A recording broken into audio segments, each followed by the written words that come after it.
السلام علیکم ناظرین، آپ اس وقت دیکھ رہے ہیں DH4 نیوز اور میں ہوں آپ کا میزبان احمد خان۔ نصف صدی کا قصہ ہے، 2-4 دنوں کی بات نہیں۔ ناظرین، آج ہمارے مہمان ہیں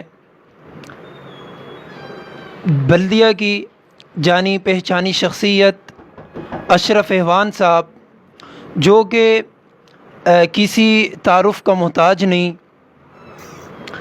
انہیں جس طرح آپ نے سنا کہ نعمت اللہ خان صاحب، اللہ ان کی قبر کو جنت کے باغ میں سے ایک باغ بنائے اور ان کی مغفرت فرمائے، انہیں بابا کراچی کہا جاتا ہے۔ اسی طریقے سے اشرف احوان صاحب، جو کہ آج ہمارے مہمان ہیں، انہیں معمار بلدیہ اور بابا بلدیہ کے نام سے پہچانا جاتا ہے۔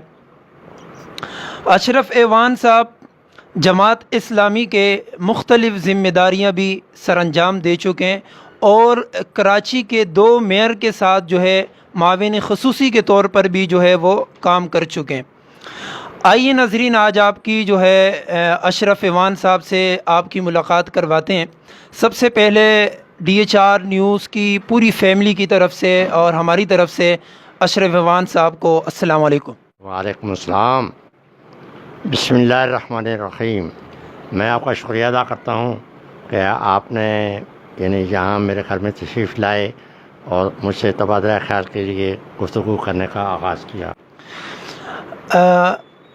اشرف احوان صاحب، آپ سے میرا پہلا سوال یہ ہے کہ آپ جس وقت آپ بلدیہ ٹاؤن آئے، اس وقت بلدیہ ٹاؤن کیسا تھا اور آپ کس وقت بلدیہ ٹاؤن میں آئے؟ کون سے سن میں آپ بلدیہ ٹاؤن آئے؟ بسم اللہ الرحمن الرحیم۔ میں سن 1965 میں بلدیہ ٹاؤن یہاں آیا ہوں اور مدینہ کالونی میں رہائش پذیر ہوا۔ اس وقت بلدیہ ٹاؤن میں سب سے پہلی سن 1954 میں گجرات کالونی اور دہلی کالونی یہ آبادی تھی۔ ویسے جو مہاجرین شفٹ ہو کر آئے ان کے لیے حکومت وقت نے یہاں انتظامات کیا اور اس کو مہاجر کیمپ کہتے تھے ویسے، اسی لیے بڑی مختصر سی آبادی تھی، لیکن یہاں کوئی پکی سڑک نہیں تھی، بجلی نہیں تھی، پانی نہیں تھا، سوئی گیس نہیں تھی، اور یہاں انسان جو ہیں وہ قسم پرسی کی حالت میں اس لحاظ سے گزارا کرتے تھے کہ ڈیوٹیوں پر رات کو ہو یا دن ہو پیدل سفر کرتے تھے۔ پوری کراچی میں سے بلدیہ ٹاؤن یا مہاجر کیمپ کا نام لیتے، کوئی رکشہ، کوئی ٹیکسی، کوئی گاڑی یہاں آنے کے لیے تیار نہیں ہوتی تھی۔ اس لیے رات ہو یا دن ہو، یہاں کی خواتین ہوں یا مرد ہوں، بچے ہوں یا جوان ہوں، وہ سب پیدل چل کر شیر شاہ تک جاتے تھے اور شیر شاہ کے بعد وہ ادھر ادھر پہ سواریاں لے کر سوار ہوتے تھے۔ بلدیہ ٹاؤن کی یہ کیفیت تھی۔ جب آپ نے یہ ابھی صورتحال بتائی، تو جب آپ بلدیہ ٹاؤن آئے، ابھی یقیناً آج جو ہم بلدیہ ٹاؤن دیکھتے ہیں وہ ایک ترقی یافتہ ٹاؤن کے اندر شمار ہوتا ہے، تو بلدیہ ٹاؤن کو سنوارنے میں آپ کا کیا کردار رہا ہے؟ جیسے ہی میں بلدیہ ٹاؤن میں آیا تو دیکھا، تو یہاں حالت زار جب دیکھی تو دیکھیں کہ آنسو نکل آتے تھے۔ سب سے پہلے ہم نے یہاں جدوجہد کی کہ مختلف برادری، جوناگڑھ برادری، کاٹھی واڑی برادری، انصاری برادری، پنجابی برادری یا ہزارہ وال، سب برادریوں کے ہیڈز کو اکٹھا کر کے ہم نے پہلی میٹنگ پٹنی اسپتال کے پاس ہم نے وہاں رہی، اور اس وقت کمشنر دلبار علی شاہ صاحب، ان کو مدعو کیا اور یہاں کے مسائل کو ہم نے ان کے سامنے اجاگر کیا۔ تو اس لحاظ سے وقتاً فوقتاً انجمن فلاح عوام کے نام سے ہم یہ کام کا آغاز کیا۔ ظاہر ہے کہ میں جماعت اسلامی کا کارکن تھا، جماعت اسلامی کا ساتھ میری وابستگی تھی بچپن سے، بلکہ پیدا ہی میں جماعت اسلامی کے اندر ہی پیدا ہوا ہوں، ہمارا خاندان سارا جماعت اسلامی سے منسلک ہے۔ تو اس وقت جماعت اسلامی اور انجمن فلاح عوام 2 پلیٹ فارموں سے اس کا آغاز کیا اور ہم نے جدوجہد شروع کی۔ سب سے پہلے یعنی یہاں جو پہلا ایڈمنسٹریٹر یعنی ہوا وہ جماعت اسلامی کا عثمان منشی مرحوم یعنی ہوئے، اور انہوں نے یہاں اپنی خدمات کا آغاز کیا، اور ایک ایک نلکا پبلک پوسٹ جس کو کہتے ہیں وہ نافذ کیا، اور اس پہ یعنی قطاریں لگ جاتی تھیں، جھگڑے اور دنگے اور فساد ہوتے تھے، لیکن اور کوئی سہولت یہاں فراہم نہیں تھی۔ آہستہ آہستہ اس طریقے سے جدوجہد کرتے رہے ہم، تو اللہ کا کرنا ہوا کہ کچھ علاقے میں یعنی ترقیاتی کام بلا شبہ یعنی ہوں گے۔ سب سے پہلی لیڈ جو ہوتی ہے وہ ایک گورنر تھا فوجی جنرل عتیق الرحمان، اس نے دی، پھر اس کے بعد لیزیں بند ہو گئی، پھر اس کے بعد یعنی ذوالفقار علی بھٹو مرحوم آئے، انہوں نے لیز کا 18-19 لیز کے بعد وہ بند ہو گئی۔ اتفاق سے ہماری جدوجہد جاری رہی، اور تمام کمیونٹیز کو ساتھ ملا کر، سارے علاقوں کو، معززین کو ملا کر ہم اس کے لیے جدوجہد کرتے رہے۔ الحمدللہ جب 79 میں الیکشن ہوئے تو مجھے یہاں سعید آباد میں آئے ہوئے ایک ہی ہفتہ ہوا تھا، اور جماعت نے مجھے کہا کہ آپ کو کھڑا ہونا ہے۔ ویسے اتفاق ہے کہ ہم 3 ہی آدمی تھے، میرا ایک کلاس فیلو تھا اشتیاق مرحوم، وہ بھی کھڑا ہو گیا، تو میں صرف 10 ووٹوں سے رہ گیا۔ ویسے پھر جماعت اسلامی میں اس وقت ہمارے ڈاکٹر تقریشی صاحب ناظم اعلیٰ تھے، اور متین علی خان صاحب ہمارے نائب ناظم اعلیٰ تھے، وہ میرے پاس پاکستان کیبل میں آئے اور انہوں نے کہا کہ ہم آپ کو ریزرو سیٹ پر کھڑا کرتے ہیں، تم کھڑے ہو جاؤ۔ جماعت نے ریزرو سیٹ پر کھڑا کیا اور میں کامیاب ہو گیا۔ پھر سب سے پہلی جو چیز میں نے جدوجہد کی، میں نے کہا بھائی لیز یہ کیوں نہیں کر رہے ویسے؟ تو اس وقت کے یہاں کے ایڈمنسٹریٹر نے کہا کہ یہ زمین ہی آپ کی نہیں ہے تو ہم کیسے لیز دیں؟ میں نے کہا انہوں نے کیسے دی ہوئے تھے، یعنی گورنر نے دی ہے، ذوالفقار علی بھٹو صاحب دے گئے ہیں وزیر اعظم، اور آپ نے، انہوں نے کہا وہ دباؤ تھا، ہم نے کر دی ہوئے تھے، لیکن اللیگل کام ہم تو نہیں کر سکتے۔ تو انہوں نے کہا کہ یہ ریونیو بورڈز کی زمین ہے، جب تک کے MC کو منتقل نہیں ہوتی اس وقت تک یہ کام نہیں ہوتا۔ افغانی مرحوم صاحب سے میں نے بات کی، اور اس وقت سندھ ویلفیئر اس کا ریونیو کا دفتر تھا حیدرآباد میں ہم نے جدوجہد کی، ان سے خطاب کتابت کی، اور یعنی یہ پورے 22 سیکٹرز جو ہیں 20 سیکٹر ہم نے منتقل کرائے۔ اور یہ جب ہوئی تو جب تک میں کونسلر رہا 2 دفعہ منتخب ہو کر، تو اس وقت تک ہم نے 19,500 لیزز بغیر کسی چیز کے دیں، اور رجسٹرار کو بلدیہ آفس میں بلایا، اور ساری سہولتیں الحمدللہ جماعت اسلامی کی طرف سے اس معاشرے کو دیں۔ اس کے بعد بات تو بہت لمبی ہے ویسے، پھر آیا سوئی گیس کا مسئلہ۔ ہم الیکشن لڑ رہے تھے، ویسے ہمارے طرف سے اسلم خٹک صاحب صوبائی اسمبلی کے ممبر تھے، اور قومی اسمبلی کے سید صاحب یعنی تھے ویسے منتخب، لیکن اتفاق ہے کہ پیپل پارٹی جیت گئی، قاسم پٹیل۔ سوئی گیس والوں نے سوئی گیس دی، اور یہاں بلدیہ ٹاؤن کا بالکل سرے سے ہی پہاڑی تک کی الیکشن جیتنے کے بعد غائب، سوئی گیس غائب۔ ڈاکٹر قریشی صاحب، ملک عبدالغفور صاحب اور میں 3 آدمی اس وقت کے MD کے پاس گئے، اور ان سے مطالبہ کیا کہ یہ کیا تکا ہے ویسے، آپ نے الیکشن میں یہاں شروع کی اور اس کے بعد یعنی بجلی۔ انہوں نے کہا جناب وہ تو پیپل پارٹی کا یعنی ہم پر دباؤ تھا، اس لیے ہم نے کر دی، یہ اللیگل ہے، اس طرف سے ٹیکنیکل بلدیہ ٹاؤن کو سوئی گیس نہیں مل سکتی۔ پھر ہم نے کہا کہ کیسے مل سکتی ہے؟ تو انہوں نے پھر کہا کہ یہ سائٹ سے، پولیس چوکی سے لے کر یہاں سے یعنی مل سکتی ہے۔ پھر ہم نے مطالبہ کیا بھئی اس کو کریں، تو الحمدللہ اس کے تعاون سے 22.5 مائل سوئی گیس پہلی دفعہ یعنی صحیح طریقے سے اس بلدیہ ٹاؤن کو موجی ہوئی۔ پھر یہاں واٹر بورڈز کے ہمارے انجینئر تھے اسودومل، بہت ہی تھا تو وہ ہندو، لیکن خراب آدمی نہیں تھا، اچھا آدمی تھا، ویسے رشوت خور نہیں تھا۔ اس سے بات کی بھائی یہاں، تو الحمدللہ جب یعنی 79 سے لے کر 81-82 تک پہلی دفعہ ہم نے اس کے تعاون سے گھر گھر کنیکشن دیا. جب ہم نے روڈیں بنانی شروع کی ہم نے کہا کنیکشن لے لو, اور اس کے بعد کنیکشن ہم روڈ بننے کے بعد نہیں لے کر, اور ہم یعنی اس وقت روڈ اگر بن بھی گئی تھی تو ہم نیچے سے یعنی سوراخ کر کے روڈوں سے 30 فٹ یعنی نیچے سے تھے, روڈ کو نہیں توڑنے دیتے تھے. تو یہاں جب میں منتخب ہوا تو گندگی کا ڈھیر یعنی اس سعید آباد کو دیکھو تو تفن اٹھتی تھی.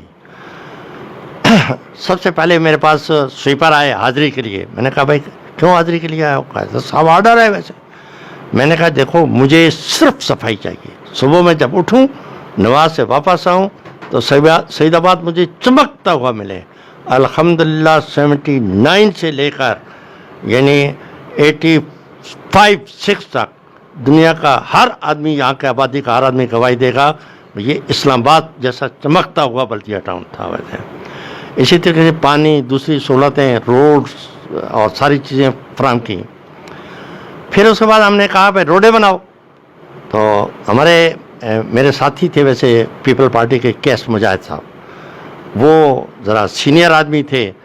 انہوں نے انتظامیہ سے مل کر کوٹیشنز کے ذریعے یعنی کہ میں نے کہا ٹینڈرز ہوگا, کوٹیشن نہیں ہوگی, مقابلہ ہوگا, مقابلے سے ہم ٹینڈر.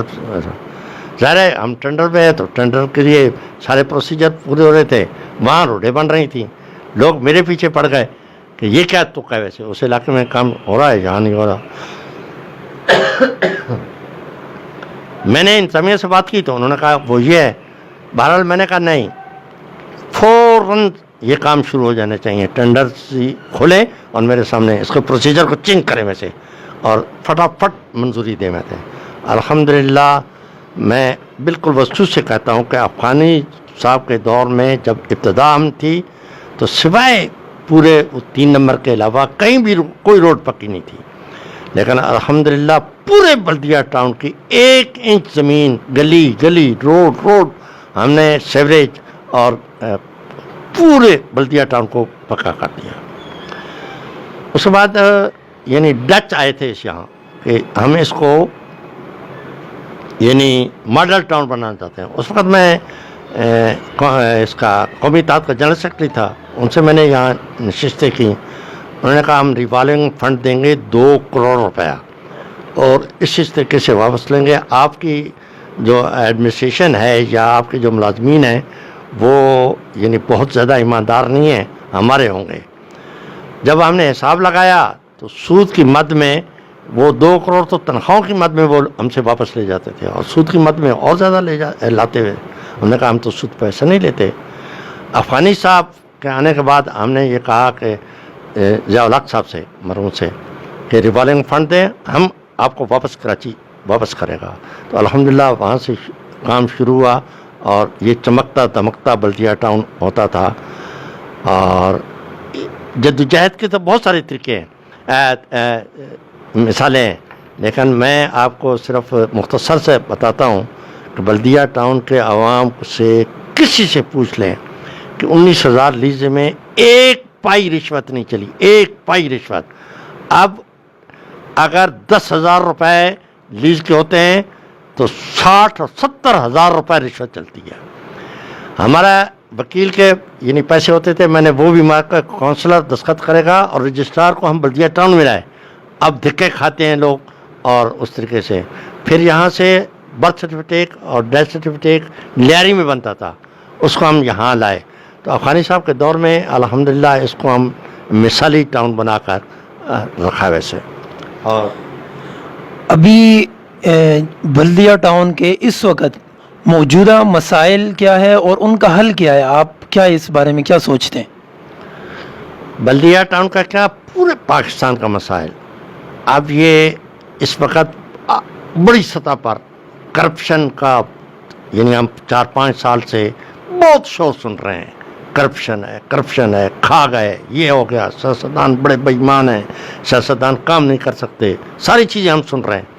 لیکن اصل کرپشن کی طرف کوئی نہیں دیکھتا, جس میں ایک عام مزدور بھی پریشان ہے. پاکستان کا شاید ہی 1% آدمی کرپشن کے بغیر کوئی اپنا کام کرا سکے. یعنی یہاں ہر آدمی کو پتہ ہے کہ بجٹ جو کارپوریشن کا ہے یا سندھ گورنمنٹ کا ہے, تقریباً 60% رشوت کی نظر ہو جاتا ہے. پرسنٹیج فکس ہیں، 2% اوورسیئر کا، 3% فلاں کا، 5% ایکشن کا، اسی طریقے سے پھر ایسی کا، پھر اسی طریقے سے اوپر تک یعنی رشوت جاتی ہے. ویسے تو یہ کرپشن اصل میں جو اصل کرپشن ہے جس سے پبلک پریشان ہے، ویسے وہ کرپشن کی طرف کوئی نہیں دیکھتا. میں اس بات کو مانتا ہوں کہ سیاستدان بڑے بڑے کرپٹ ہیں، ویسے ہو سکتے ہیں، لیکن ایک بات ہے کہ وہ کرپشن کرتے ہیں گورنمنٹ کے ان اصولوں پر جہاں سے فیسلٹیز ملتی ہیں. شوگر کا پرمٹ دینا ہے، باہر سے مال منگوانا ہے، ادھار قرض لینا ہے، اس طریقے سے، یا کوئی بڑے بڑے روڈے دے کے سودے کر کے کمیشن باہر سے وصول کرنا ہے. یہ وہ ضرور کام کرتے ہیں، لیکن اس کا اثر بالکل پبلک پہ پڑتا ہے، میں مانتا ہوں.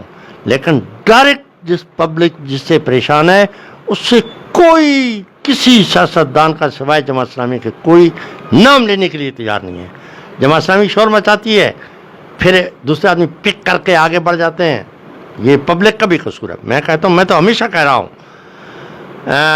دیکھو میں جب کونسلر تھا یا افغانی صاحب جب میئر تھے، تو ہم نے جب جائزہ لیا تو آپ یقین مانیں کہ 10-12 آدمیوں کے علاوہ ہمارے پاس کوئی ایماندار ملازم نہیں تھا. ویسے پھر ہم نے آہستہ آہستہ پروسیجروں کو چینج کیا، رشوت کو کم کیا. ڈائریکٹ میں پورے وصول سے کہتا ہوں کہ افغانی صاحب کا دور ہو یا نعمت اللہ خان صاحب کا دور، ڈائریکٹ کوئی کمیشن نہیں لیتا. اگر ٹھیکیدار اور وہ گھر میں جا کر دے دیں تو اس کو ظاہر ہے کوئی دنیا کی طاقت تو نہیں روک سکتی. لیکن ہم نے کام اصولوں کے مطابق لیا ہے، جو یعنی ورکنگ پروگرس تھی ویسے، اور جس طرح سے فارمولہ تھا، یعنی 1 2 4 کی حیثیت سے روڈ پہ کرنا ہے، اتنی تھکنیس ہونی چاہیے، اتنا روڈ کا ساری چیزیں ہونی چاہیے، اس میں مٹی اتنی ہونی چاہیے، روڑی اتنی ہونی چاہیے، یہ ساری چیزیں ہم نے خراب نہیں ہونے دیا. ٹھیکیدار یعنی بندوقیں لے کر آئے اور کہا کہ ہم تمہیں مار دیں گے. میں نے کہا مار دو، لیکن ہم کرپشن نہیں ہونے دیں گے. اور آج بلدیہ کے کسی پرانے آدمی سے، آج سے 15-20 سال پہلے کے لوگوں سے پوچھ لیں کہ ایک پائی کہیں رشوت ملی تھی ویسے جو جماعت اسلامی کے کونسلر تھے.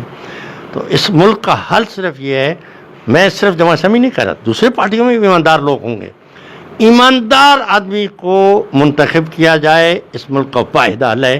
انشاءاللہ یہ سارے مسائل حل ہوں گے. اب گندگی کا ڈھیر ہے، ہر جگہ جا کر دیکھیں گندگی کا ڈھیر ہے، روڈیں ٹوٹی پھوٹی ہوئی ہیں، پانی کا انتظام 3 مہینے پانی نہیں آتا، 3 مہینے. ٹینکرز مافیا اور یہ جو سارے لگے ہوئے ہیں ہائیڈنٹس، اس سے کروڑوں روپے کماتے ہیں. لیکن کون اس طریقے سے جن کی حرام کی کمائی کروڑوں روپے کی ہے، جن کو اپنے بچوں کو رزق حلال دلانے کی توفیق نصیب نہیں ہوتی، وہ آپ کے مسائل کو کیوں حل کریں گے؟ حل اس کا صرف ایک ہے کہ ایماندارانہ قیادت لے آئیں اور اس یعنی پورے پاکستان کے مسئلے حل کریں. بلدیہ ٹاؤن کی آپ بات کر رہے ہیں، بلدیہ ٹاؤن کا میں کہتا ہوں نا 5 سال افغانی صاحب کا دور ہے یا ان کا نعمت اللہ خان صاحب کا دور ہے، دیکھو کیسے معلوم ہوئے تھے. پھر ایک بات میں ضرور کہتا ہوں، ایسے اس کو میرے مخالف ٹاؤن میں جیت کے آیا ٹاؤن ناظم، اس میں بھی ہمارے اپنے افراد جو تھے وہ بہک گئے اور وہاں اس کو ووٹ دے دی انہوں نے. لیکن اس نے جو ایم کیم کا ٹاؤن ناظم تھا اس نے یہاں کام کیا ہے، اس میں کوئی شک نہیں، اس کو ہم تسلیم کرتے ہیں. لیکن کرپشن ختم نہیں کی، قبضہ مافیا، دوسرے چیزیں، یہ آپ دیکھیں کوئی روڈ دیکھ لیں، کوئی ایمنیٹی پلاٹ بچا ہی نہیں ہے، سارے قبضے کرا دیے ہوئے تھے. ہسپتالوں کی جگہ پر، پارکوں کی جگہ پر، ساری جگہوں پر قبضہ کر کے دھندا دوسرا کر لیا. لیکن الحمدللہ افغانی صاحب کے دور میں یہ کام نہیں ہوا. افغانی صاحب کے دور میں 1 انچ انکروچمنٹ نہیں ہوئی. نعمت اللہ خان صاحب کے دور میں یہ آپ دیکھیں جو یہ ہے اس کو کہتے ہیں ڈی سی کا ہے ویسے ریمڈو کا ایریا، ٹپے دار سرکل، یہ 1 انچ قبضہ نہیں ہوا تھا. اب کوئی جگہ خالی نہیں ہے، فیکٹریاں بن گئی ہیں، کارخانے بن گئے ہیں، ساری چیزیں بن گئی ہیں، لوگوں کو پتہ نہیں ہے ویسے. تو اس لحاظ سے اس کا واحد حل یہی ہے کہ یہاں ایماندارانہ قیادت جو اللہ سے خوف رکھنے والی ہو، آخرت کا جواب دہی کا اس کو احساس ہو اور لوگوں سے نہ ڈرے بلکہ اللہ سے ڈرے، تو انشاءاللہ پاکستان دنیا کا بہترین ملک بن سکتا ہے۔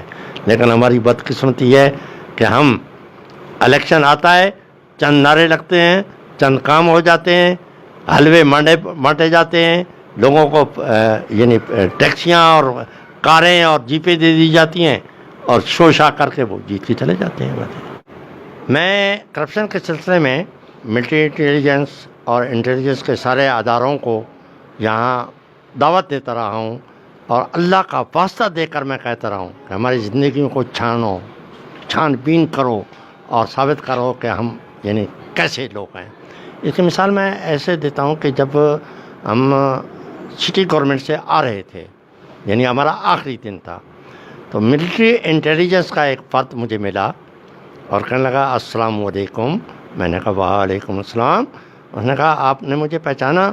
میں نے کہا نہیں، میں نے پہچانا تو نہیں۔ کہنے لگا واہ بھائی اشرف بھائی واہ، میں 4 سال سے نعمت اللہ خان صاحب اور تمہارے انٹیلیجنس کر رہا ہوں ایسے۔ تم کوئٹہ گئے، میں کوئٹہ گیا، تم آزاد کشمیر گئے، میں آزاد کشمیر گیا، تم اپنے گاؤں گئے، میں گاؤں پیچھے تمہارے گیا، سائے کی طریقے سے لگا رہا ویسے۔ اور خدا کو گواہ کر کے کہتا ہوں، اب وہ کون تھا کیا تھا، اسے اگر ہے تو زندہ ہے تو اس کو گواہی دینی چاہیے۔ اس نے اس طریقے سے کہا شاباش ہے نعمت اللہ خان صاحب کو اور شاباش ہے اشرف خان تمہاری ساری ٹیم کو کہ تم لوگ یہاں سے کلیئر ہو کر جا رہے ہو۔ تو اصل بات یہ ہے کہ جو سچا ہے وہ تو ہر ایک کو چیلنج کرے گا، اور آج بھی ہم چیلنج کرتے ہیں ویسے، اس طریقے سے نہیں۔ دیکھیں بہت بڑا چیلنج ہے، آؤ ہم سے پوچھو کہ تم نے کیسے کمایا، کیسے بنایا، کس طریقے سے کیا۔ ویسے میں سن 1968 سے انکم ٹیکس پیئر ہوں اور یہاں کوئی گاڑی، کسی کے پاس گاڑی نہیں تھی، میرے پاس گاڑی تھی۔ آج لوگ کرتے ہیں، یہی ایک ہی مکان ہے جو میرے پاس ہے، 6 بچے اسی میں رہائش پذیر ہیں، 35 آدمی اس میں رہ رہے ہیں۔ تو الحمدللہ ہم اللہ کے سامنے سچے ہیں، اور پبلک کو ہم جماعت اسلامی اور اسلام کی اس دعوت کو اس لیے کہتے ہیں کہ کرپشن کو روکنے کے لیے جماعت اسلامی کے علاوہ اس ملک میں ابھی تک میرے سامنے کوئی نہیں آیا۔ لوگ اچھے لوگ ہیں، یہ پیپل پارٹی میں بھی اچھے لوگ ہیں، مسلم لیگ میں بھی اچھے لوگ ہیں، ایم کے میں بھی اچھے لوگ ہیں، ہر پارٹی میں کوئی نہ کوئی، لیکن بہت کم تعداد۔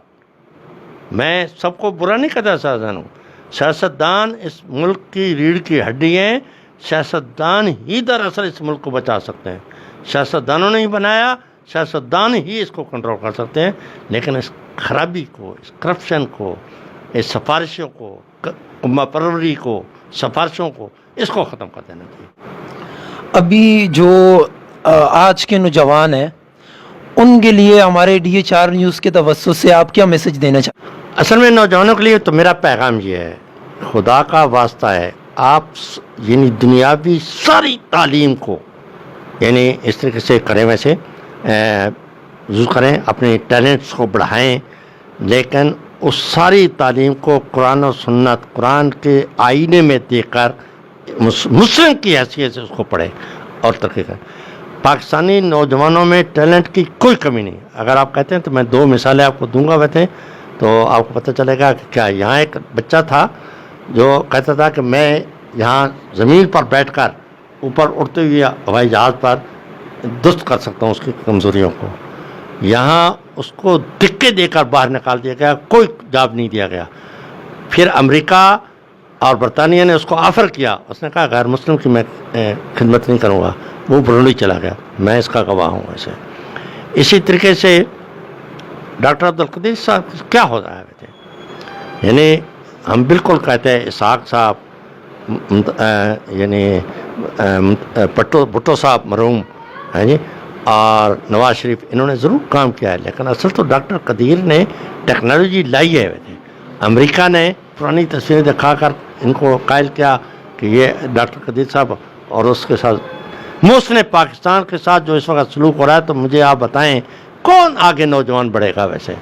اس طرح سے نوجوانوں کو سیکولر نظریے کے تحت نہیں بلکہ اسلامی نقطہ نگاہ سے اور قرآن فہمی، قرآن کو سمجھنا، اللہ کے پیغام کو، رسول اللہ صلی اللہ علیہ وسلم کی معرفت جو آیا ہے اس کے مطابق اپنی زندگی کو استوار کر کے ٹیکنالوجی میں کمال حاصل کرنا، یہ پاکستانی نوجوان میں صلاحیت ہے، ان کی رہنمائی کرنے والا کوئی۔ ناظرین، آپ نے گفتگو سنی اشرف ایوان صاحب کی، اور انہی خدمات کی وجہ سے، انہی کام کی وجہ سے انہیں بابائے بلدیہ اور معمار بلدیہ کہا جاتا ہے۔ یقیناً یہ لقب ان کو ان کی ایمانداری کی وجہ سے ملا، اور جس طریقے سے، جس ایمانداری سے انہوں نے اور ان کی جماعت نے لوگوں کی خدمت کی، اور ہر طرح سے کرپشن سے پاک ایک بلدیہ ٹاؤن ان کو دیا، یقیناً یہ ان کا حق ہے۔ اور نوجوانوں کے لیے کیا پیغام دیا یہ بھی آپ نے سنا۔ مجھے امید ہے کہ آنے والی نسل اس پیغام کو، اس میسج کو یاد بھی رکھے گی اور اس پر عمل بھی کرے گی۔ دیکھتے رہیے DHR نیوز۔